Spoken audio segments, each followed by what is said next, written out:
আমি ছাড়তে পারছি না, এটা আবার কেমন কথা? আমার জেল খেটে আসাও তো মানে প্রায় ১.৫ বছর হয়ে গেছে। ১.৫ বছর ওর সাথে আমার সম্পর্ক নেই। ১.৫ বছর আগে ওর কাছ থেকে চলে আসছি আমি।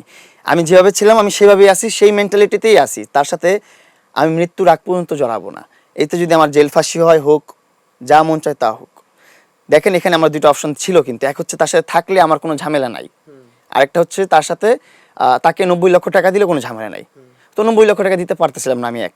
আরেকটা হচ্ছে যে তার সাথে থাকতেও পারবো না আমি। এই ২ টা অপশনই কিন্তু আমি মানে বাদ দিয়ে দিছি আমার জীবন থেকে। এখন যা হওয়ার হবে, যা করার করুক।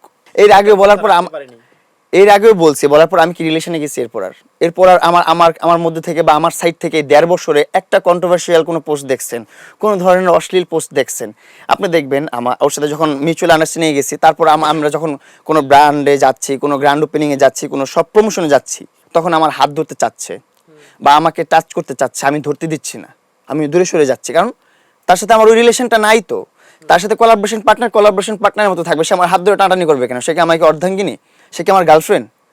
আমার তো ফিউচার আছে ভাই, সে সংসার করে ফেলছে অলরেডি, আমার সংসার করতে হবে জীবনে, আমারও ভবিষ্যৎ আনতে হবে, আমারও বাচ্চা কাচ্চা হবে, আমারও ভবিষ্যৎ দেখতে হবে, তো আমারও তো ভবিষ্যৎ আছে।